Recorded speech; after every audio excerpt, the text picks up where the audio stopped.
Rappin with ReefBum is sponsored by Marine Depot.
Hey everybody, and welcome back to another episode of Rappin with ReefBum. I'm your host, Keith Berkelhamer. So on today's show, I am going to be chatting with Scott Anderson from Mile High Reefers. Hey Scott, what's up, man? Hey Keith, thanks for having me on this show. This is looking like a lot of fun today. Yeah. And I see we have some folks that are finding the stream here. Algae Warriors back, Hammy's Reef. I see Brock B. And John Reef from Vermont is back. Macy's Daddy. Braveheart Reefer 525. Welcome, folks. Welcome. So, Scott, as you might have guessed, lives in Colorado by his handle there, Mile High Reefers, and has a popular YouTube channel with nearly 22,000 subs. And he features his 210-gallon reef tank and a 24-gallon nano on the channel. And he also does some product reviews and provides some helpful tips and tricks. So definitely check out his channel and sub if you haven't done so already.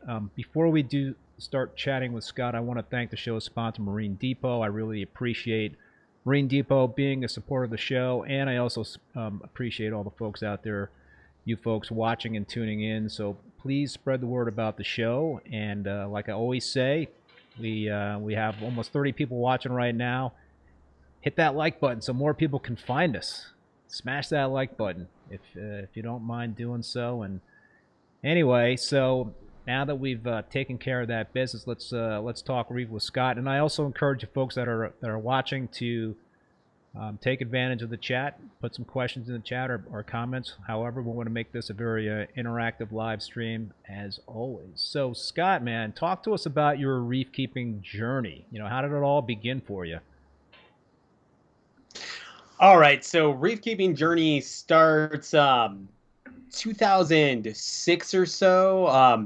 I'd been keeping freshwater for quite a while, decided I wanted to try doing an actual reef tank, set up my 24-gallon nano, and this is a fairly long story, so 29-gallon nano at the old time. The old school metal halide on it, hang on back filtration, the old school power heads, not the new cobalt ones, but the actual old school Italian style. So this is an old school nano tank, and it did great for like 6 months. Well, after that, it just sucked. And I'm talking after the acclimation cycle and all that, because I started with real live rock and all that, and it sucked. And so that tank was basically live rock and a clownfish for 6 years. Wow. Every piece of coral I put in died. Oof. Like, it did not matter what I did, it died. So, I gave up on the tank. I kept my clownfish, who I still have. So my first fish is still upstairs in my 210-gallon reef, which is pretty cool. That's very cool. But, then YouTube came along, and I started, watching people like New York Stilo and LA Fish guys and all those guys. And it's like, okay, I can do this. And I ended up buying my old 90-gallon system that was featured on the channel the first couple of years. And in that came an old school hydrometer. Well, I just stuck it over in my 29-gallon tank, and it came out at like 1.03. So instead of being at 0.26 I was shooting for, I was at 0.03, right? So, I mean, we're quite a bit higher than really the high end of what you'd look for in a reef tank anyways. That's what killed all my coral for years. Wow. So, I learned the hard way how to keep a reef tank. Well, after doing that, like, I was off to the races. I was all about YouTube, learning which corals I could keep, how to keep them, and all that. And that's what this channel was built off of, was like 6 years of me failing to keep a reef because of a bad piece of equipment. And really, my game changer at the time was YouTube, because before that, this information wasn't really available. And so as I started doing it, I just started vlogging what I was doing, and that kind of just blew up into what Mile High Reefers is today. Yeah, it's kind of a similar thing in terms of what I'm doing. You're just kind of talking about your journey in reef keeping and talking about the highs and the lows, and how you like to keep a tank. So it's a whole different day and age. I've talked about this before on this show in terms of how there's a lot of different information out there, and social media has really increase the amount of choices that we have. And when I first started in this hobby, it was more about reading the FAMA magazines and the books by Julian and Charles Delbeek, and getting that kind of education, and going to frag swaps and talking to fellow reefers. But now social media is just so prevalent that there's a lot of information out there. Now you've got the well, not now, but reef keeping boards, the forums and all that stuff. Oh yeah. How were you able to kind of like filter out the good versus the bad information when you were trying to figure this stuff all out? So, I mean, a lot of it's going to be trial and error. I hate to say it, and there's probably stuff I still do today that we're going to find out is bad information. But I mean, some of it's tried and true, right? I mean, and I like to learn from people. I like the way they keep their tanks, right? So, I mean, Jake with the Reef Builders has always been somebody I followed. I like the way he keeps his tanks. I like his results. The dude's super smart. So I've always kind of followed Reef Builders stuff. You learn a lot from that kind of stuff. You hear about people talking about miracle cures for ick and stuff like that. And, that's where I start getting real sketchy. Anytime somebody's making a big claim, I want to see some big proof to back it up. If they don't have that for their big claims, I'm usually pretty skeptical of it. Yeah, right. No, there's a lot of folks on the boards that just seem to make the most noise about certain things and just have the strongest opinions. But when it's all said and done, are you really able to kind of like back it up in terms of seeing the pictures and the videos of that person's setup? A lot of times the answer is no. But you just have to kind of be really good at deciphering what's the good information and the bad information, and kind of look for a consensus too. I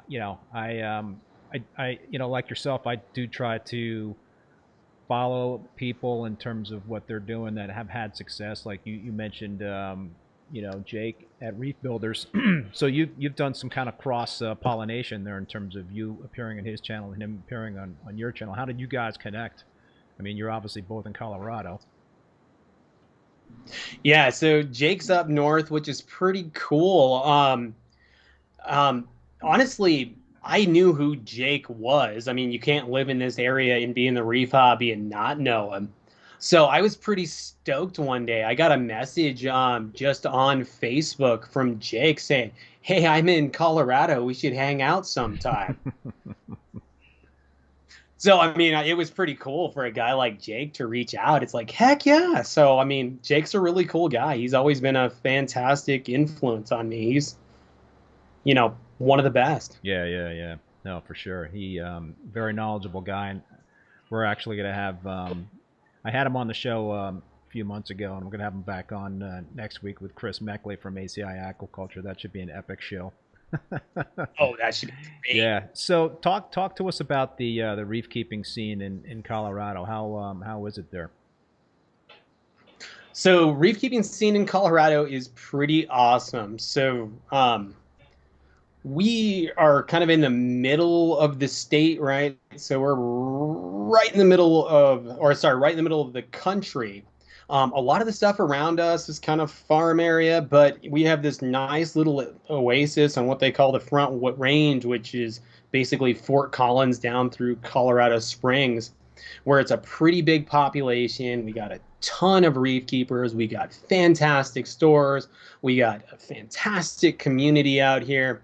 And then, of course, we were lucky enough to have reef stock start out here. So, like every year, we've had this big, solid show to help build the community. I mean, it's just been like amazing every step of the way. I mean, I couldn't do too much better for a reef keeping scene unless I was like, near LAX, where I could actually see the corals as soon as they hit.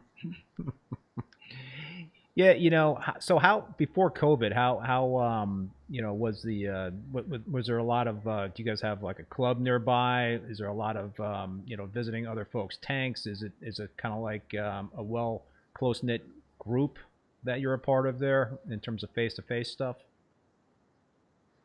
I mean, I've got my own friends and stuff like that. We do have our local clubs. I personally don't get crazy into that. I am so much more the online kind of guy, coming out. I mean, like one of the big things I want to start doing is actually going out and filming people's tanks. Like that's what I love to do, is actually just finding people's tanks and going and filming them and seeing coral. So you've done some of that, right? I think I've seen some of the videos in your channel where you've done Yeah. that. Who's got some epic tanks nearby in the state there to you that worth mentioning? So, I mean, there's quite a few amazing tanks around. Obviously, everything Jake has is pretty stellar. Personal reef tanks like Chad Wooler's tank. He's one of the owners of Aquarium Supply Distribution, formerly Aquamedic USA. His personal tank is just one of the best I've ever seen. The guy is a master reef keeper. He does amazing work. And, he had years of access to just some of the coolest corals around. And he just built that into something incredible.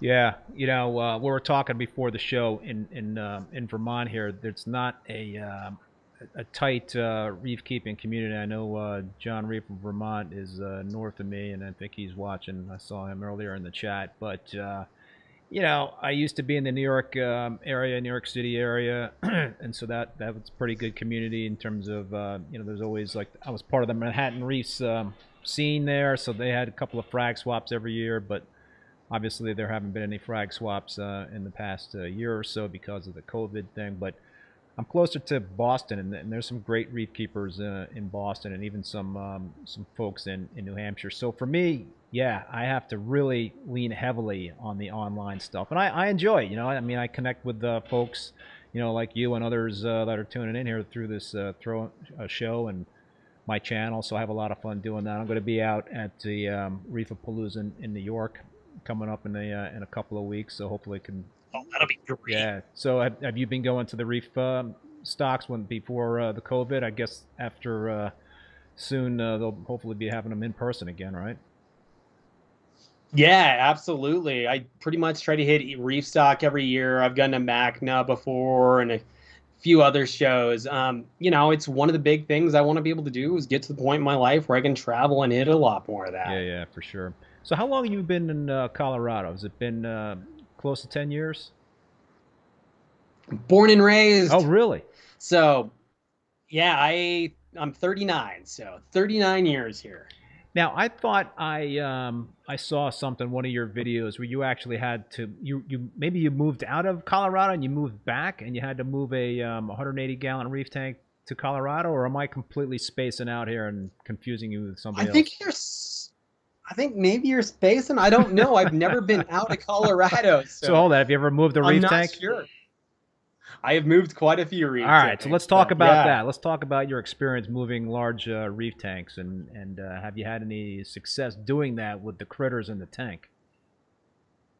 Oh, never with them in. I mean, you take them out. Well, That's I mean, the way in terms of being it. able to transfer the livestock, however you do it, in terms of whether you use 5-gallon buckets or fruit containers. But yeah, I mean, it's a tricky thing to move a tank, so to speak, in terms of you got to empty the contents out, then you got to get all the corals and the fish acclimated in their temporary homes, and then you got to actually do the transporting and then set up the tank again. I mean, I've done that a couple of times, man. It's not fun. No, I mean, there is no easy way to do it. And I mean, I run a tank like an ecosystem, right? So, I mean, we're shooting for stability. We want these tanks as stable as possible. We want the animals in kind of the same environment every day they're used to. And by moving the tank, we are providing it none of that. So the tank's gonna, as soon as you start tearing it down, you're moving the rock structure, you're changing the flow, and you're never getting that stuff back to where it was. Right. I mean, just trying to take a rock out just to catch something or move something and putting it back in. Yeah. Just trying to get it back in the same position is almost impossible. Yeah, forget about it. Right. And I mean, depending on what you got for bracing in your tank or anything, like a small movement either way, and the coral changes color on you. The problem is as soon as you're moving a tank, you're doing this to every animal in the tank, plus you're breaking it, plus you're stressing it.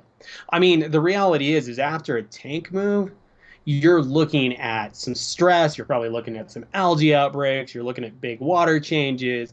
Like, there's a lot that you have to do just to kind of keep it looking somewhat happy. Yeah, I did it one time where I moved from New York City to Westchester because my wife and I just bought a house, and I think it was like a 90-gallon reef tank in the apartment building that I tried to move.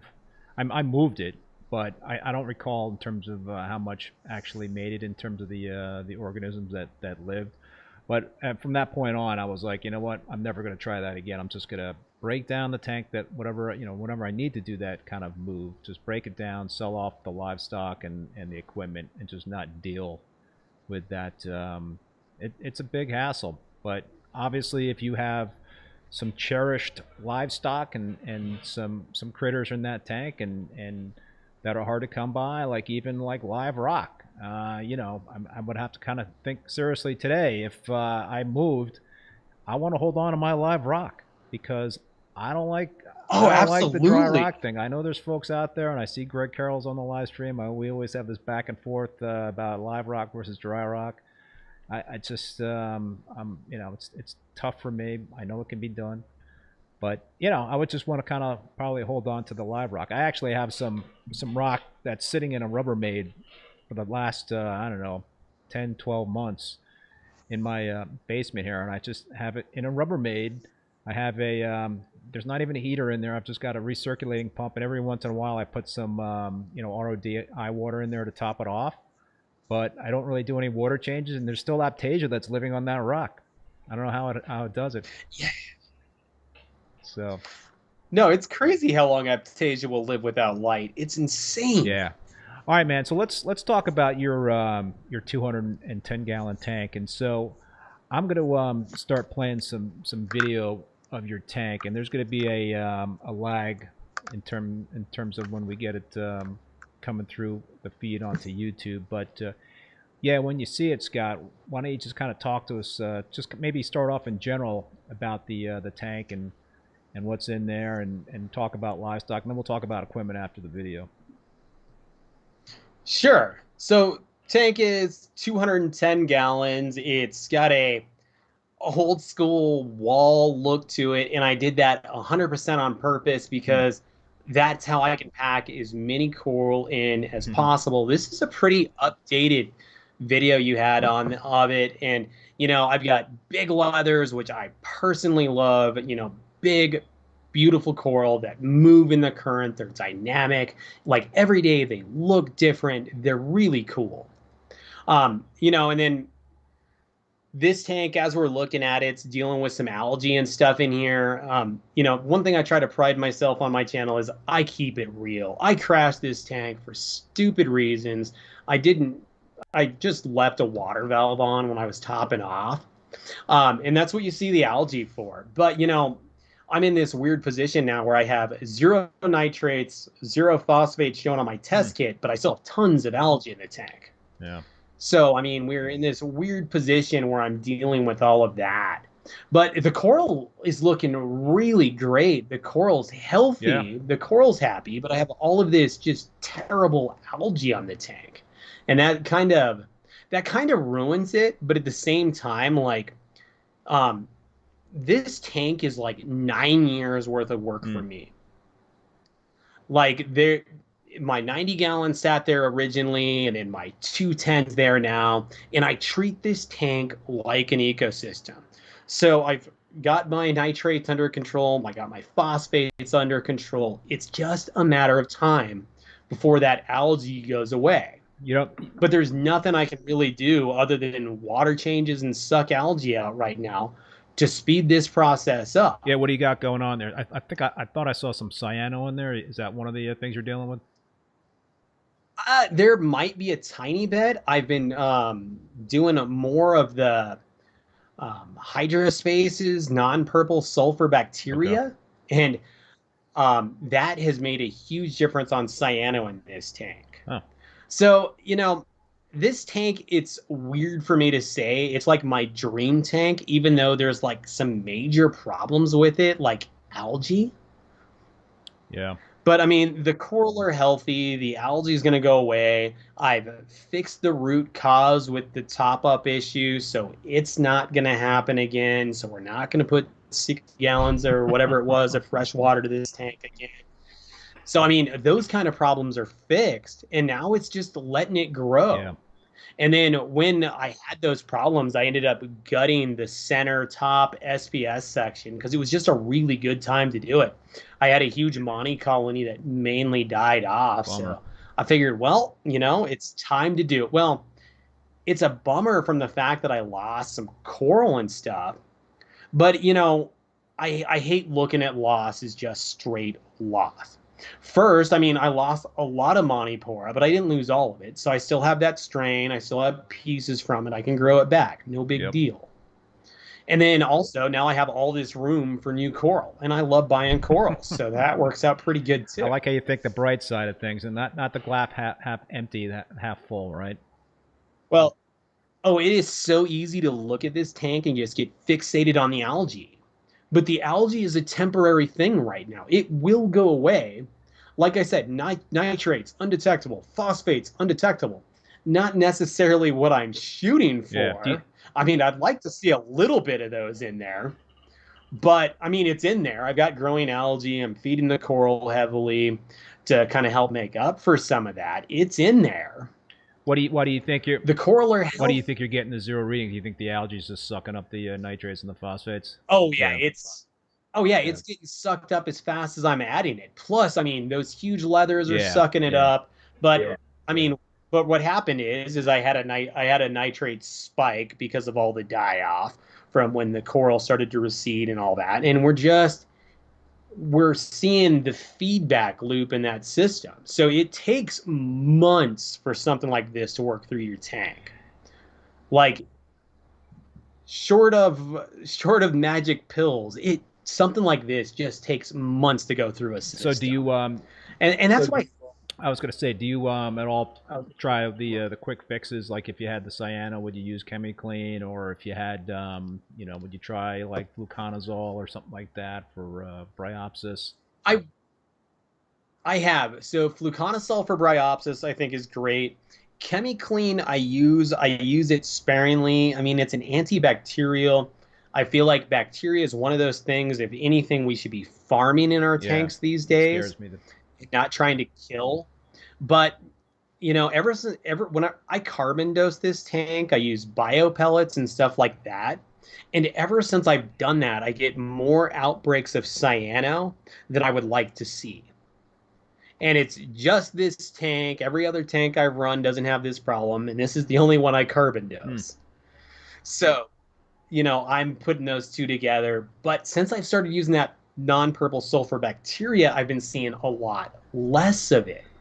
So I think if I was to see cyano pop up, I'd probably go get a bottle of that purple non-sulfur bacteria before I tried some ChemiClean and see if that wouldn't wipe it out. So talk to us about the bacteria, because I had Mike Paletta on, last week on the show, and I also we chatted once before too, and he, both times he talked about dosing bacteria and Microbacter, the Brightwell's Microbacter 7, and so he's been dosing that. You're talking about dosing the non-purple sulfur bacteria. What's the theory in terms of what's your thinking behind dosing the bacteria? Is that essentially a proactive way, and also a way to kind of remedy the different algae in the tank to propagate that positive bacteria population? Yeah, and that's a big part of it. So the purple non-sulfur bacteria we know should be in our reefs at pretty high levels. But what level it is actually in our reef, like without sending out for tests and stuff, we don't have a very good way to gauge that. So as far as dosing bacteria to this tank, I'm not afraid to shotgun it, throw some microbacter in there or whatever they have available at the store, right? I'm not afraid to try that kind of stuff.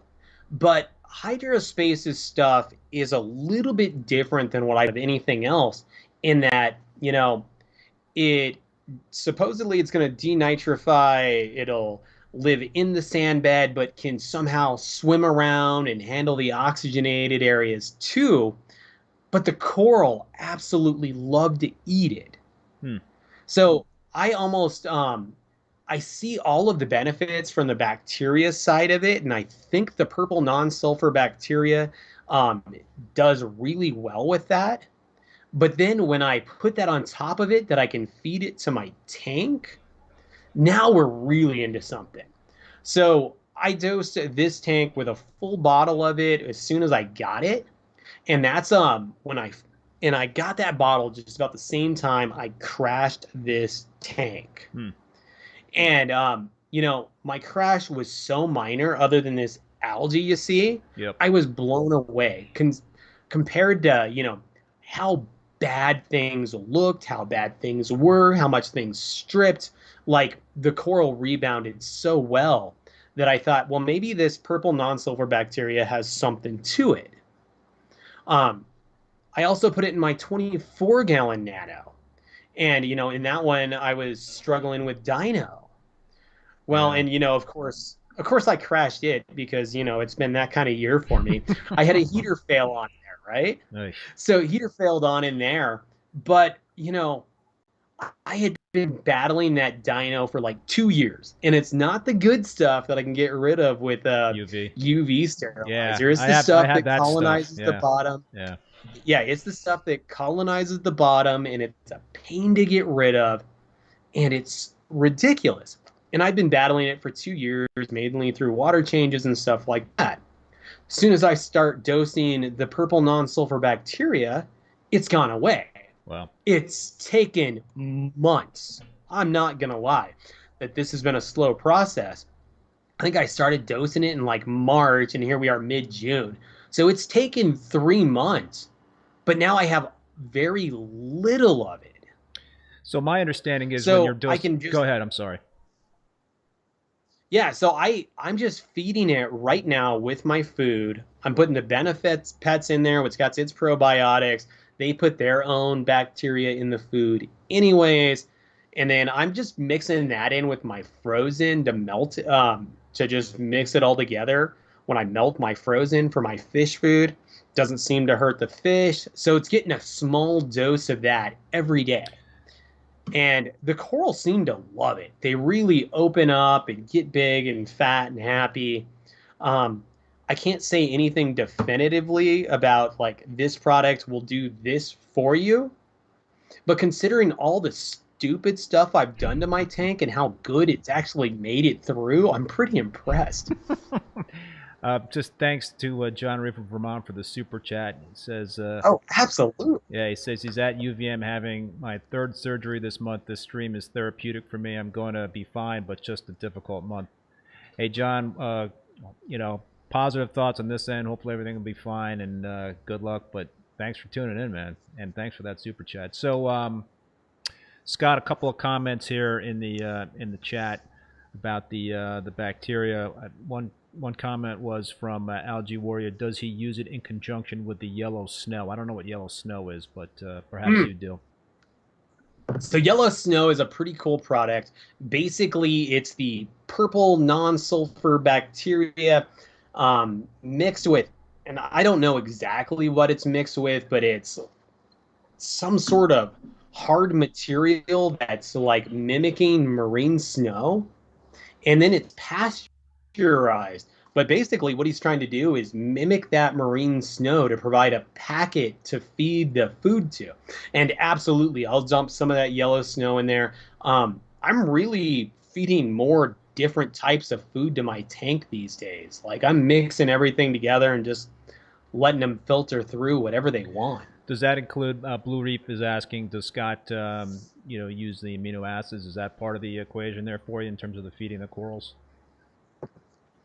It is. I am so bad about amino acids. I need to get a dosing pump set up and actually get those on there. I think they add a lot to the tank, but yeah, I've got a little bottle of amino. I think I'm using like a Zeovit type or something, but it's a nice heavily concentrated one. So, I mean, I add it to it. I have a kind of a feeling that when it comes to feeding our fish and coral, these are very diverse animals, that a lot of different sizes of food and a lot of diversity is good for us there. Because each coral is going to want something a little different. They're from different environments. Yeah, you know, I've never been big in terms of, you know, amino acids or coral foods or anything. I've used Reef Nutrition, you know, their Oyster Feast and Roti Feast. I've dabbled with aminos. I've dabbled with Reef Roids and some other stuff. I always seem to get cyano when I start with amino acids, so I've always had to kind of pull back on that, you know, and that's kind of like what started my dino outbreak in my 225 gallon, you know, Peninsula tank. My nitrates and my phosphates, you know, the tank's 7 months old, bottomed out. So they zeroed out, and I was like, all right, instead of like dosing nitrates and phosphates, I'm going to feed a lot more fish food, and I'm going to start dosing aminos and just kind of like try to dirty up the tank. Well, lo and behold, all of a sudden, Dinos pop up, and I'm like, oh, you got to be kidding me. But knock on wood, it's been about 2.5 weeks, maybe close to 3 weeks. Where I put a UV sterilizer on the tank, and I also started dosing nitrates and phosphates, and so far they have not you know, made a return back, which is just awesome. Because like you said earlier, you know, if I had those that were not prone to be in the water column, it would be a much tougher battle, for sure. Oh, that battle is brutal. Yep. But go ahead, you were going to say something? Oh, well, you were just bringing up the points on the type of food and stuff, and I did watch your paletta video last week, and it was pretty great. Honestly, I think that for the future of high-end reefs, we're going to see a lot more live food start making their way into our tanks. So, you know, like the bacteria is alive. That's a live food that we can feed our animals. So we put it in our tank, and it helps with nitrification, denitrification, all of that. But it's also a coral food that's not breaking down into nitrates or phosphates that we don't want. You know, and if we would do the same thing, and, you know, we can start culturing our own phytoplankton, rotifers, all that kind of stuff. I honestly think live foods are going to be a big part of like the future of feeding reefs because they're alive. It's going to take that much longer for them to become a waste product in our tank and help give us some of that stability we've always been shooting for. So do you have a lot of pods in your tank? I have a lot of pods in my tank, and I got them from a fellow reefer. I got some frags from, and I was restarting some Chaeto, and so I was asking about if he could throw some Chaeto in, and he also said he had some pods that would he would that are just infested in that Chaeto, and they're good pods, and they're algae eating pods apparently. I guess they don't eat the Chaeto, they eat the bad stuff.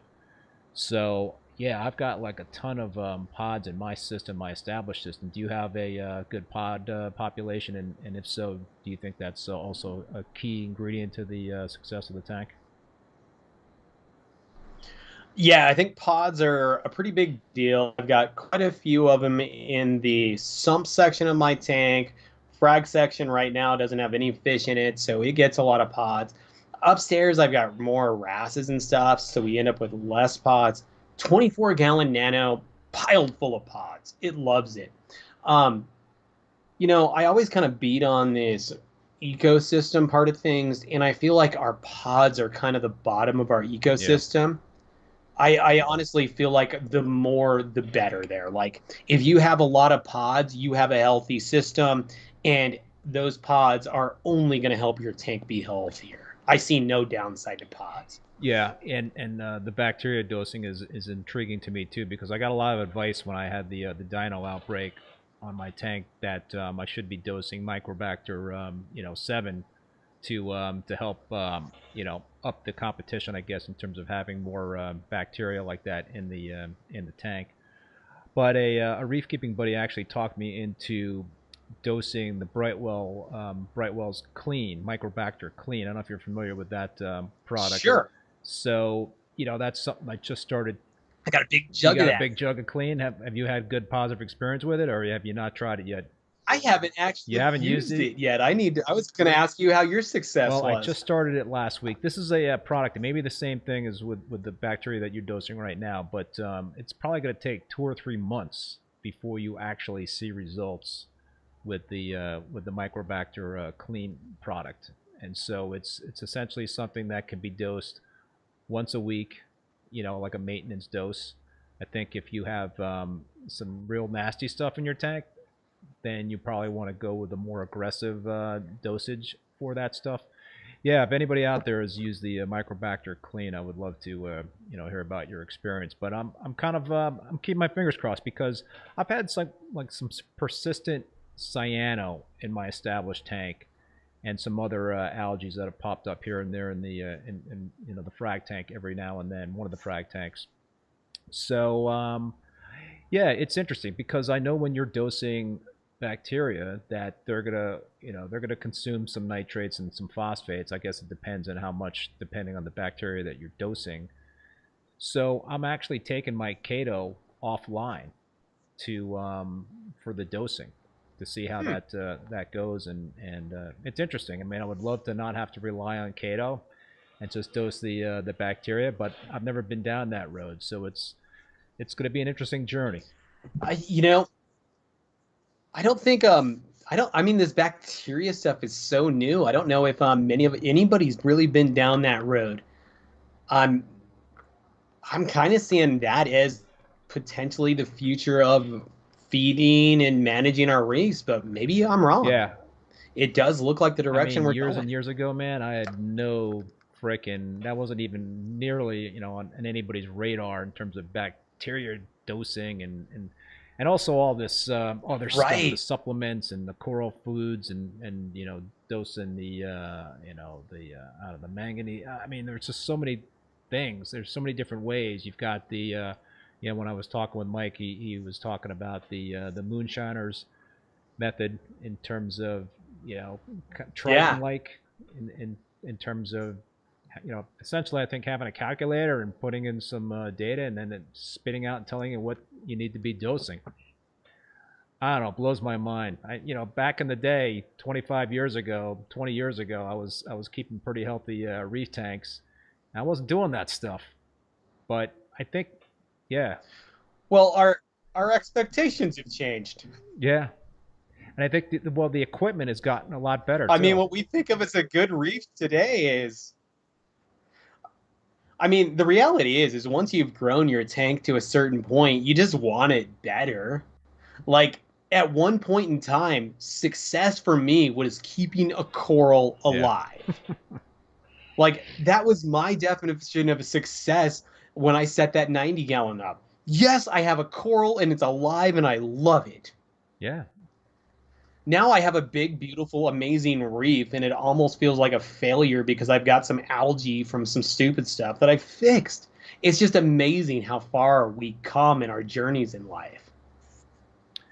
I'm just looking at some of the chat questions. So Oh, yeah, sure, yeah. got a question about lighting, my lighting. Well, let's talk about your lighting. On the 210. So you run halides, right? I do. They are currently shut off. We are getting into the hot part of June, and this year I am not having an AC. Um, so we are leaving halides off for the summer Really? period. Wow, that's interesting. I've never heard of anybody doing that in terms of having them on seasonally. But yeah, they can crank out some heat. Well, so right now they're more supplemental. I've got like 5 Kessels up there, 4 tubes of T5. So there's plenty of light, but there's just something about the look of the old halides. They're super bright. The spreads just got this look to it that it's hard to get with the LEDs. And then it's just something with some magic between the spectrum, the par, and the way the corals seem to react to it that I personally have not been able to replicate with LEDs. So I absolutely love LEDs. They do amazing. And I run LEDs. But to just have some halides come on for like 4 hours a day, so I still get that Yeah, look, it's fantastic. yeah. And I've got like a 20-year supply of halide bulbs now. What's your bulb of choice?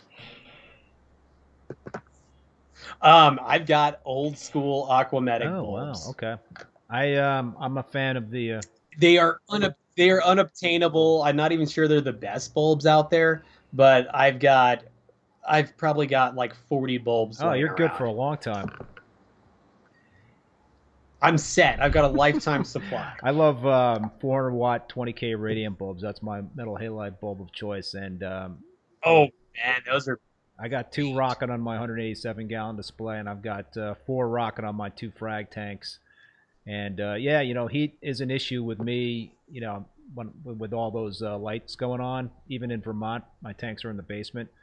So what I have to do in the summertime is I have to put the light cycle of the two frag tanks. I gotta back them earlier in the day. So now I have to stagger the lights, and so those tank lights go on at 10 o'clock in the morning, and they're off by like 6 o'clock at 10 o'clock, 6 o'clock at night, and the other lights are the halides are on from like 1 to 9 p.m.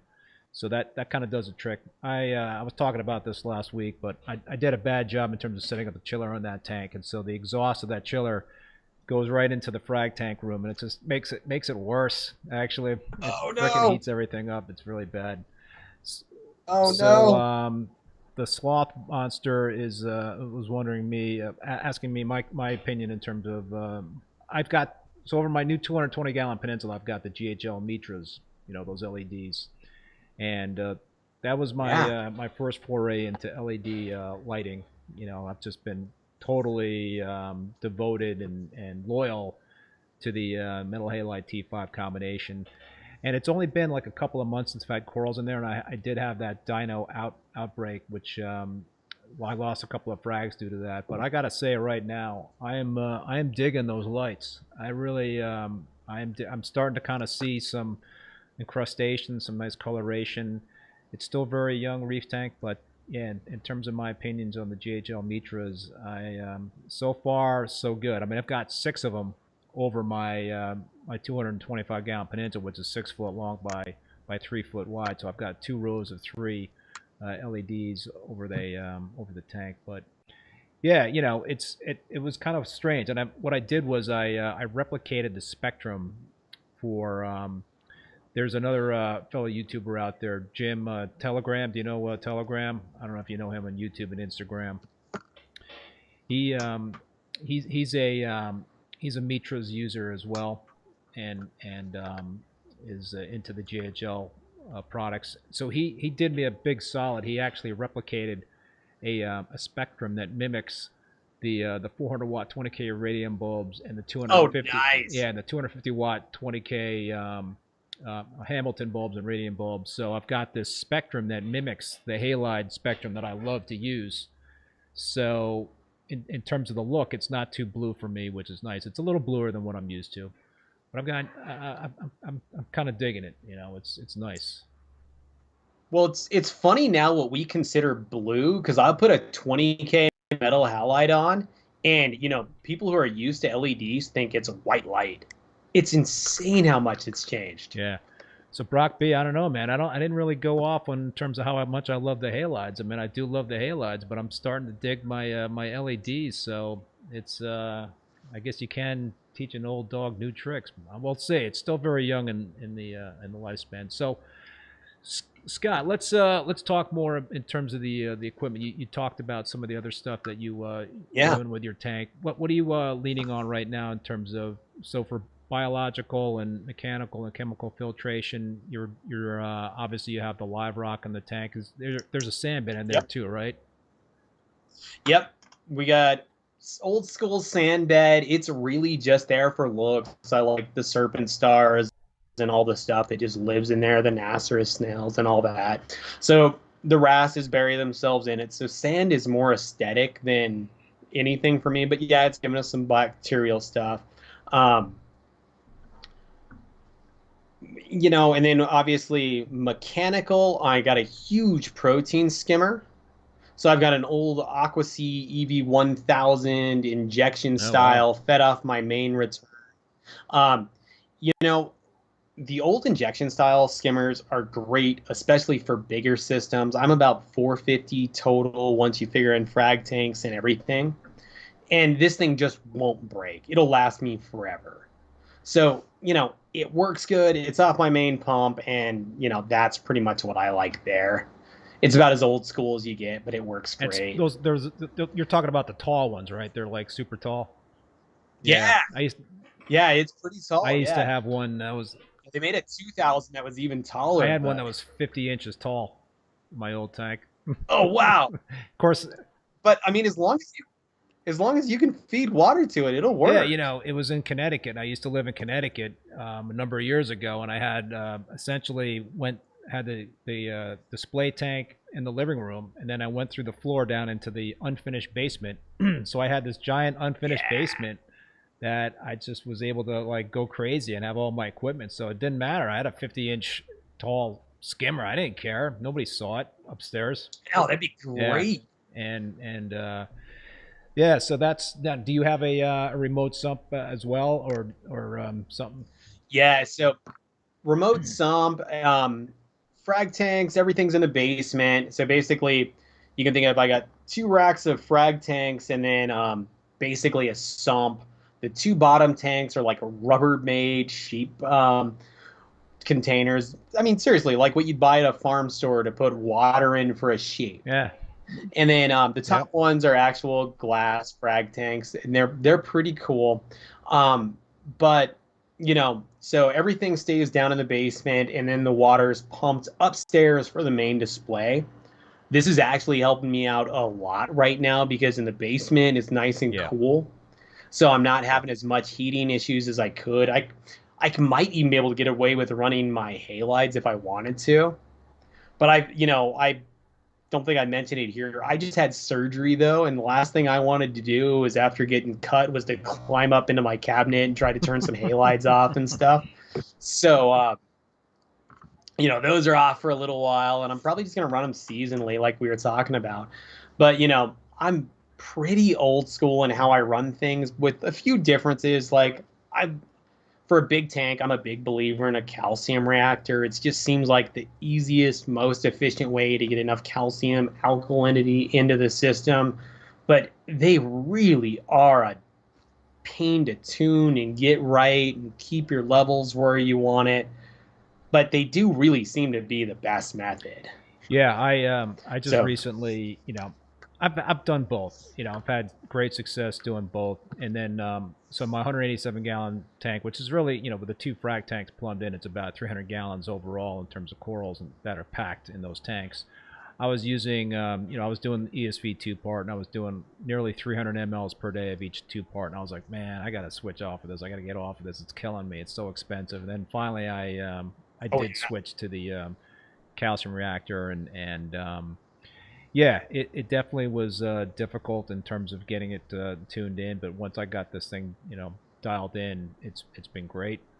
So it's yeah, I agree. I think a calcium reactor, if you've got a large system with a lot of corals in it, it's going to be much more economical, much more efficient than 2-part. But listen, 2-part has got some great advantages too. It helps to keep the pH elevated versus a calcium reactor where you're injecting the CO2. Now, what do you like to keep your pH at with the calcium reactor? Has that been an issue with you in terms of having the pH elevated? So calcium reactor pH, I'm about 6.5. I use the carbon doser on my calcium reactor.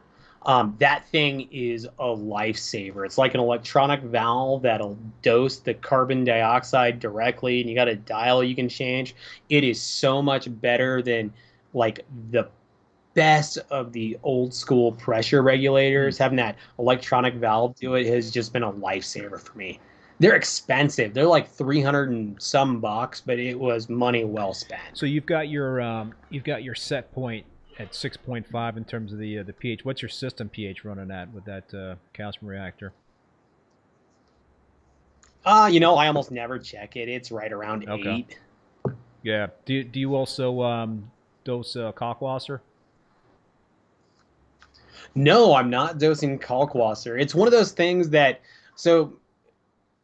one of the big goals for this year, unfortunately, things got set behind by that surgery, was to upgrade the calcium reactor, do the calc stir, all that. But, all of that just got pushed back, and it just kind of is what it is. Yeah. So, those were the goals for this year. I need a bigger calcium reactor. I need all this stuff. But, what I have is more than serviceable for the time being. Yeah, obviously your animals seem to be pretty happy, especially when you've had 2 crashes in the past year in that tank?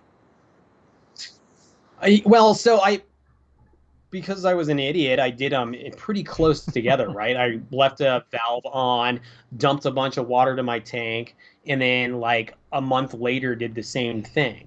Oh wow. So I at least I was smart enough to fix the problem. Hey, yeah, you caught it, right? But so that problem's fixed. It's going to take forever for the tank to get back to where I want it. And I'm personally okay with that because I treat it like ecosystem. For me, it's about sending the whole tank in the right direction. The coral are looking good, the fish are looking good. I've just got some minor algae issue. Now I'm noticing the algae starting to go away. That hiding in the algae is a bunch of Aptasia. They're everywhere, right? Guess what? Now I gotta add to my ecosystem, get some peppermint shrimp, and get the Aptasia to start going away. Like, I feel like you have to attack these as an ecosystem and just try to get that ecosystem itself in balance. That's what matters. Yeah, no, I agree with you. I just I have an off and on battle with the Aptasia. It depends on the tank. I had some peppermints in my display tank, the 187-gallon display tank, and they did a pretty good job of keeping the Aptasia like in check. I didn't really see any Aptasia. Then all of a sudden they started popping up in the frag tank. Like, oh man, all right, so I got to dump a whole bunch of peppermints into the frag tank, and so now now they're going at it there. Now all of a sudden I notice another Aptasia in the display tank. I'm like, oh Jesus, like a never-ending cycle. Of course, I've got like a Aptasia farm in my overflow boxes. I mean, that's right, crazy what those things will. I mean, how they withstand all that stuff. So, doing that, and I got the the Aptasia zapping stuff, so you could target them that way. But it's always something, right? Absolutely. But you know, that's what keeps this hobby fun though. Like if I wasn't chasing problems, I don't know what I'd be doing. Right. You always got to think about something, right? You always got to strategize. Well, and so that's what I find fun about the hobby. Maybe I mean, I make my videos and maybe I sing negative sometimes because I'm like telling people what the problem is and I'll tell people what all the good stuff is. But like I'm always focused on the problem and trying to find that solution. Like I'll never get to the point where everything's perfect. Yeah, I can't.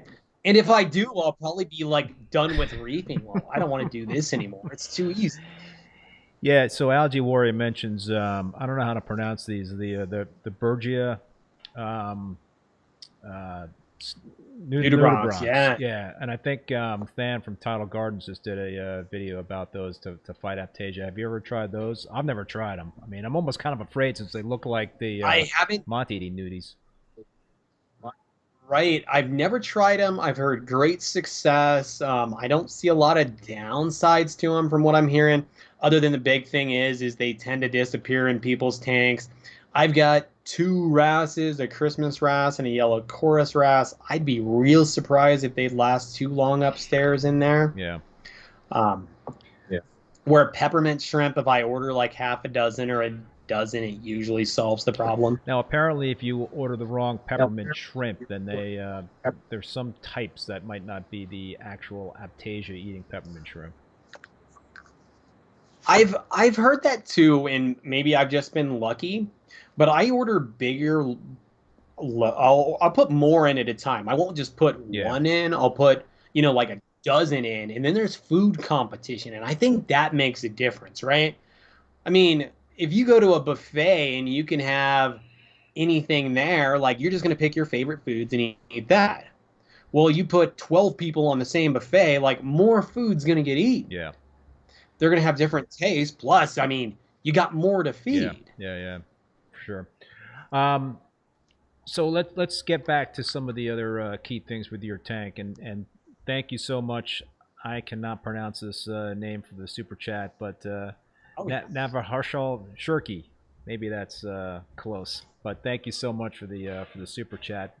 So Scott, what are your key parameters typically at in terms of, I know you have zeroed out nitrates and phosphates, but what do you like to keep those nitrates and phosphates out? What are your like magnesium, alkalinity and calcium? What's typical for your tank? So really on the old school Salifert test kits for nitrates and phosphates, I was always just kind of shooting for being able to see it, right? Yeah. If you put it in and you're getting a little bit of pink, you're good to go, right? That was always pretty much where I was shooting for. Calcium, I like to be in that 450 range. I think right now I'm around 5. Alk, I'm trying to be in that 8 to 10 range. Last I checked, I think I was right around 10.2. Little higher than I normally am, but since that's just where the tanks stand, I'm not really adjusting anything because I'm not out of ranges, stuff like that. And those are the biggest things I test for. Are you so do you have an automatic alkalinity monitor controller? Are you a gadget guy? No, and I would love one of those. I think those are going to be game changing as we really start getting the chance to look at the data set coming off of our tanks and make adjustments, and we start using them as controllers. I think that'll be game changing for SPS tanks. Do you have a controller on the tank? I don't. Really? So you're running it without a controller? Everything's controller free, basically. It's very old school in the way I do it. Nothing really against controllers. It's just, I set it up without it, and then it's gotten pretty old since I've set it all up initially, and it's something I'd like to add eventually, but it's not in the budget at this exact moment. Yeah, I mean, I don't do a lot of controlling with my controller. I have the GHL Profilux. It's a great controller. I do it more for the, just to keep tabs in terms of something that is getting out of whack. So it's more of like an alarm for me, and I've gone back and forth in terms of actually using it to control certain things, but I don't like to get too in the weeds on that stuff because I just think it opens you up for more things that could go wrong. Yeah, I know. And then you hear stories of well-known people crashing their tanks because of controller failures, and it makes you wonder. But the reality is every technology we put on our tank has the opportunity to fail. And then what you have to decide is okay to put everything into a single point of failure, which your controller is. That's where it gets really hard to want to just give all your trust to one device. Yeah, I know. I do have a hard time. That's my hardest part. Yeah. So I mentioned at the top of the show that you also do you know, product reviews and things like that on your YouTube channel. What have you you know, done lately, or what do you have that you like, or things that you wanted to you know, to mention that you've reviewed and used? So most recently, I did Max Spec's little light. I can't remember the number on it right now, but it's their new little one. They're throwing over the nano tanks. I've got that one. It's the MJ. I could pull up the actual number, but you know, that's one thing I think that lighting companies could do better is just in their name, like Ecotech, Radion. It's just so memorable. Once you throw numbers after it, I forget them pretty easy. But that little light was cool. One of my favorite ones I ever did was like the little flipper magnet. Yeah. That thing turned out to be great. I think I got that thing like 7, 8 years ago. Oh, really? I'm still using it. Wow. Yeah, I'm still using it. It was great. I mean, it's held up well. It's done well. I gotta, you know what? I have one of those. I gotta use it more often. I've only used it a couple of times, and it's so different than your typical magnet, you know, because it's got that blade on it. And I gotta practice more with it. It is. I love it. I've gotten used to flipping it. It's like second nature now. You know, the stuff that I have really liked to reviewing is the stuff that people have actually reached out to me and been like, try this out, see what you think about it, and if you like it, make a video. Like there have been so many products people have like tried to push on me. It's like, no, I'm not interested at all. Yeah. But I mean, then there's other stuff. Like I've been really blown away by how cool the product has been. And that flipper magnet's one of them. It looked so gimmicky when they first told me about it. It's like, yeah, I'll try one, see what it's like. But you know, it turned out that it actually flipped. It worked pretty good. The only downside I can say to the flipper is I think maybe they've changed the blades because it just doesn't do as good of a job cleaning the hard stuff off of the glass as it used to. So I feel like they've done something with that blade design that's different. Because even if you put a brand new blade on, it just doesn't scrape the way it used to. Right. Yeah. Yeah. No, I gotta give that, because I use these. I guess they're called Magnivore magnets. And what drives me bananas is the felt. The dry side is always like peeling off, and I'm like, and you got to buy like these maintenance packs that have, you know, like 3 of the dry side maintenance pieces of felt and like 5 of the you know, the wet side rough stuff. So I'm like constantly buying these things just to have the dry side felt pads, and it's just wasting so much freaking money. But you know, these old habits die hard for me. Well, and I've been there. I've been there with the paper towel up against the tank so you can run your magnet, right? You put the paper towel, you put your magnet on, and So, in terms of you know, what you've seen over the years, and in terms of different products and stuff that you reviewed and you used, anything stand out in terms of like being, besides the magnets, is very innovative in your mind? you know, every product has its own kind of innovation that comes to it. Like I gotta do the Kessel A360Xs. And while they may not seem so innovative in what they are, if you think about them now, it's just a small LED. For Kessel at the time, it was a huge jump. And that's what I really like to see, are those kind of changes, right? Where a company takes a product that's really good and just takes it to that next level. That's the kind of stuff I really like to see. But of course, the biggest innovations we've seen are in LED lights themselves. Like when I started this, T5s, metal halides all day long. That's just what you Yep. bought. Now I'm the weird guy having T5s and metal halides on my tank. And those are the huge innovations. Hydrospace's purple non-sulfur bacteria, I think, is one of those that really could be game changing. My personal experiences look great with it, and man, it just looks like it does everything Ken says it does, and the biology looks right behind it. So I think that's one that really could be just common in everybody's reef here in the future. How did you take the plunge in terms of dosing that bacteria?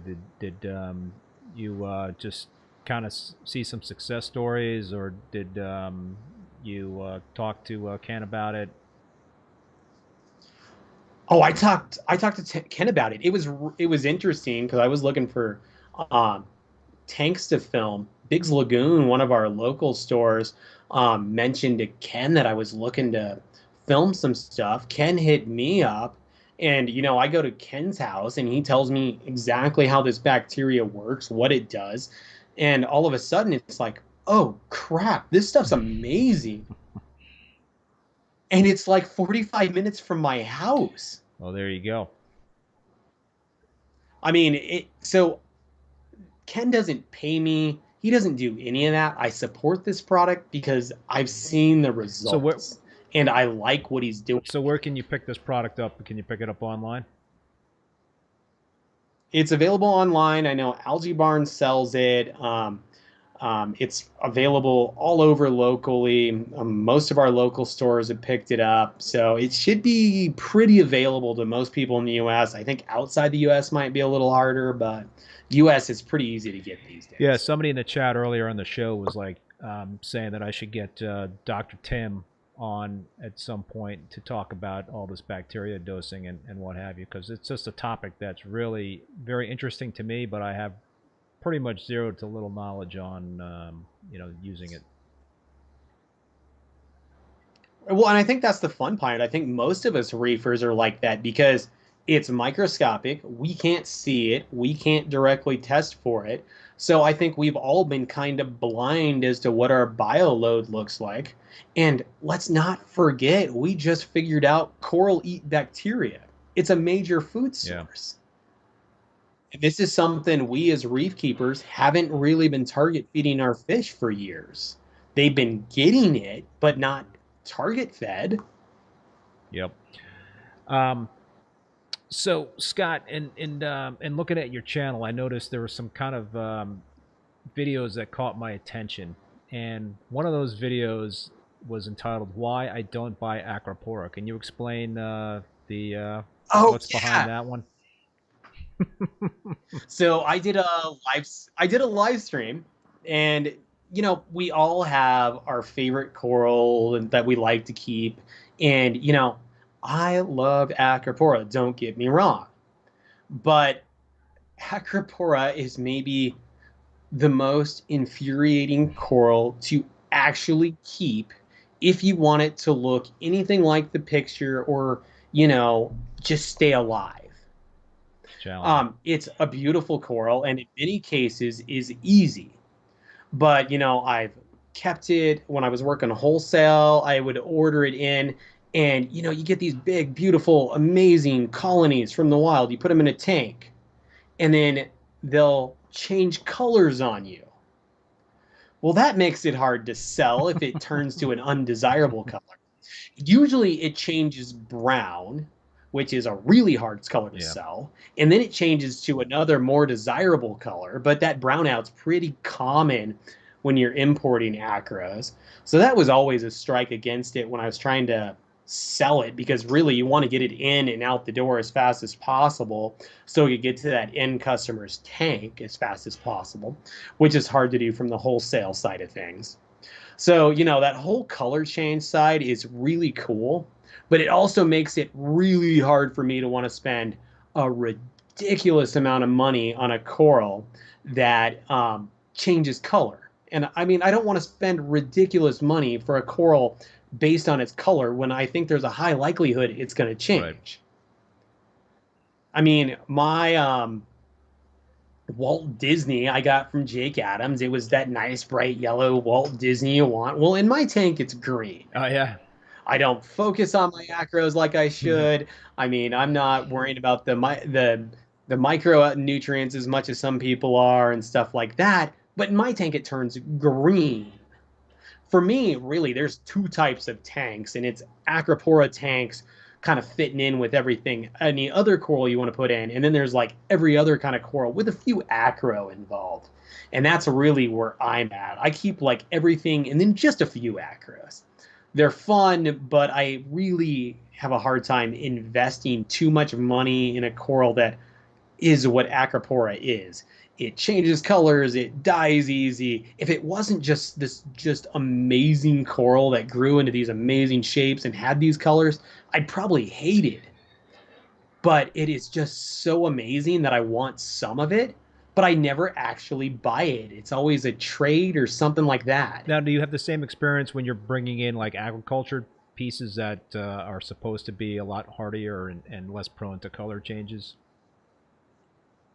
With Acropora, absolutely. Yeah, Acropora loves to change. Just that shipping stress is usually enough to brown it out. So usually you'll get like a week of good color. It starts to brown out. Then it's going to change based on the coloration of the coral. Aquaculture stuff is a little better because it's used to that environment. But even then, aquaculture stuff likes to brown out in shipping. That's pretty common too. I'm sure a lot of people have ordered coral in their tanks, have seen them kind of brown out and change colors. We see that. I mean, you see the same thing in the industry. So in another live stream, I think you talked about why you love wild corals. I do. Why wild corals? Okay, so wild corals. So my big addiction is with the big, fluffy LPS coral. Those are easily my favorites. So like my big bubbles, the Acanthophilias, Cynarinas, Scholemias, big, fluffy LPS, your Euphyllias. Those are my favorite. Those are mainly brought in from the wild. But there is just so much difference in wild coral. And I gotta and, you know, maybe it's because I'm old, but when I would go to the store, you used to go in and you'd buy big colonies of coral, right? Like, I didn't go buy like a head of torch. I'd go buy like colony. A colony of torch. Like, that's just how I bought coral. And you still get that with wild coral, which is the cool part, right? Like, I mean, even to this day, I'll go to the wholesaler and I'll buy colonies of coral. That's how I like to buy it. I like a big acanthophilia. I mean, I like colonies. I like the old school way of doing things. That's kind of the direction that I like. And then, you know, when you get an open coral, like every coral is a little bit different. So, like bringing new coral in, like I got to when I was doing the aquamatic stuff, was amazing because every day is like Christmas. You're opening boxes and you're just pulling out a coral. And sometimes it's amazing. Sometimes it's like, oh, we paid how much for that? Oh, that's going to be a rough one. And other times you're like, yes, I want this so bad. And it's the most fun thing. And you know, with the aquaculture stuff, it's great. It's good for the environment. It does so many good things. But, you know, basically all those corals are the same. Where you find the really weird and fun stuff is on the wild side. So what do you do in terms of pests? Do you do any quarantining? Do you just treat all the stuff that you bring into your tanks before you put them in your tanks? What's your procedure there? So I would love to quarantine every coral that comes in, but I think for most of us, that's not practical. But I give it a good solid dip. So I've got a couple of different dips I'll use. I'm not overly sensitive to which dip I use, but I'll give it a good dip, physical inspection most of the time. I'm going to take the frag plug off, glue a new frag plug to it. If it's something I can chop the bottom off of, I will, you know, to get whatever's on the bottom of it cut off. I'm a big fan of any of that kind of stuff. But, you know, pests work their way into your tank and it can suck. I've got those photosynthetic flatworms in my tank. They got in, I don't know, 5, 6 like years red ago. planaria. There's no great way of, yeah, there's no great way of getting them out that I'm aware of that doesn't risk the health of my tank at this point. If I use a product, one of the RX products to get it out, something like that, then I risk poisoning my tank. Like, I mean, I've just seen too many people show pictures of their fish laying on their side, and it's not the medication, it's the poisons released from the flatworms. So, I mean, I do my best, but they still work their way in. Yeah. And then one of the weird pests that I never thought would be a pest are actually corals. Yes. I mean, I have pest corals in Yes, my me tank. too. I've got these teal flatworms. I swear, like the entire earth will go extinct and they will be fine. They do not go away. I like physically cut them off the rock. They survive. I've got some teal mushrooms that do the same thing. In fact, I've nicknamed them the Insidious Bounce just for that reason. They look gorgeous and they bounce, but they want to take over everything. I could probably sell these things for decent money to people, but I'd feel bad. I've got some Montipora that are like invasive, and yes, I've got those too. Yeah. I mean, listen, it's a good problem to have, right? I guess we shouldn't be complaining too much about invasive corals. The nice thing about the Monty is they're a little easier to get off the rock, but once they encrust, holy crap, they can suck. Yeah, I know. All right, Scott. So I want to be mindful of your time, and but I got some final rapid fire questions for you. So let me start off here. First rapid fire question: what would your dream tank look like, or do you have it already? You know, honestly, I'm pretty close to what I want. Money unlimited. I would like something big enough that, you know, kind of a center of the house display, you know, 10 foot by 10 foot, something pretty crazy that, you know, I'm a fish guy. That's what I want. But really, for practical wealth, what I'll ever be able to achieve, what I have right now, I'm so happy with. And if you did have to go with a new tank, would you essentially make a transfer over, or would you just want to do a fresh start? Oh, I'd transfer over. I've got so much of my old stuff that I love. I could never do anything like that. Yeah, it is. It'd be so hard to restart new. I mean, I have spent years collecting my favorite corals, and now like they all have these little stories behind them and a love behind them. There's certain ones I could get rid of, but I mean, if I was to go rebuy, I'd probably end up with something pretty close to what I got. I didn't ask you this question, but what do you think about starting a tank with dry rock? Is that something you would ever try to do? Yes, I would. So I'm going to come down pretty close on the same side of things you're in. I've done dry rock. I've done live rock. I think the live rock actually has better early success. But if you're waiting years, there's no reason not to go dry rock. If you're patient and all that, you can definitely get stuff to attach, get stuff to grow. But, you know, honestly, these are ecosystems. Live rock kind of has it baked in. But if you want to do live rock right, I kind of think we have to do it like we used to, where you set up a tank, you put your live rock in, and you let it just be live rock for 6 weeks. And that's a real hard one, I think, for people these days. Yeah, I didn't really have any corals in my tank for the first 4 months. I just let it go. Right, and that's how we used to do it. Like, you'd come home, you'd set up your tank, you'd put your live rock in, and that was your tank for a long time. And live rock is so cool to look at because there's just so many things that all of a sudden appear, you know, after a week or two, and then another 2 or 3 weeks later, it's like, wow, that's so cool. It's like, oh, there's a little feather duster, and you know, just the coolest coralline algae and all that stuff. I was just, that last tank that I started, just remember how awesome that is. Yeah, that's where all my feather dusters came from. Is from my original live rock. They just keep going. All right, so that was kind of a long rapid fire question for you. Here's some quicker ones. Favorite softie? Favorite softie, it'll be Toadstool Leathers. Yeah, you got some kick-ass toadstools in that tank. I used to have a an awesome toadstool or my clownfish hosted in it. It's so fun. Oh, they're and great. I used to have like the. I didn't notice. Do you have any yellow Fiji leathers? Do they even come out? Are those even available anymore?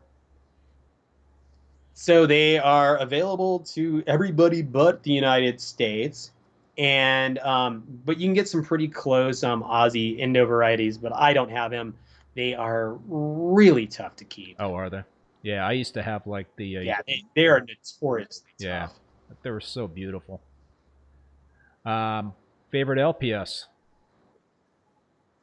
Oh, we got to go with the Canthophilia. Meat coral, love them. Just the most beautiful, amazing coral all the way around. Yeah, just yeah, I agree. I've got one of those in my SPS dominant tank, and I love it. It doesn't need a lot of light. You know, it's kind of like sitting underneath a ledge, and it just doesn't get a ton of light, but it just still thrives. It's a very, very hardy coral, it seems like. Oh, it really is. It's great stuff. So, all right, I probably shouldn't be asking you this question, given your answer about Acropora, but if you had to say, what would be your favorite SPS coral? Okay, so first, I want to say I don't hate acros. I love acros. They're just not the ones I spend my own personal money on. When it comes to favorite Monipora, I gotta go Monipora Setosa. Ah, they're nice. Setosa is just the coolest Monipora. You get the acro look, you get the insane colors, you get the kind of branchy but encrusting look. Monis are just the best. Like, acros are cool, you get an amazing look, but Monis, you can do all that just like easier. You know what's and they look great. You know what's one of my favorites is the tub Stiletta Monteporo. Oh, that yeah. thing grows like crazy in my tank. Absolutely. That's one of my invasive species. All right, and last rapid fire question: favorite fish? Oh, favorite fish? We got to be looking at probably a purple tang. I love purple tangs. Absolutely gorgeous. Not as big of a butt head as some people act like, though they can be. And, you know, price these days, very reasonable. Less than a yellow tang. Yeah, there you go. Like the $30 yellow tang is now the, what's a $400 yellow tang or something crazy like that? Right.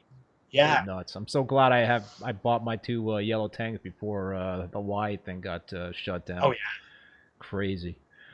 All right, man. This was yeah, I'm so this was a lot of fun, Scott. Any final thoughts for the live stream for the folks out there watching? Any final thoughts? No, thank you guys for watching. Check out my channel, Mile High Reefers. Probably linked somewhere. And yeah, this is a lot of fun. I enjoy doing this. Yeah. All right, man. Well, listen, thanks again for taking the time, Scott. And love to have you back on at some point down the road to get an update on what's going on with you. So, yeah, that'll do it for the show. I want to give my thanks again to Scott for being on the live stream today, and I also want to thank the show's sponsor, Marine Depot, for being a supporter, and also, you know, so please keep them in mind when you're shopping for your reef tank. I also want to thank all you folks out there that have been watching and for the super chats. Thank you for that. Really, really appreciate it. As I mentioned earlier, my next live stream is going to be a doozy. It's going to be next Tuesday, June 22nd at 6 p.m. Eastern Standard Time. One of my guests had to, we had to kind of change up the time a little bit there in the day. So, but it's going to both be Jake Adams from Reef Builders and Chris Meckley from ACI Aquaculture on together. I've had them on individually as guests. So, gosh, only knows where this show is going to go next week. But should be a lot of fun. So please tune in. Until then, be safe out there, and we will see you next time. Later. All right. Thank you.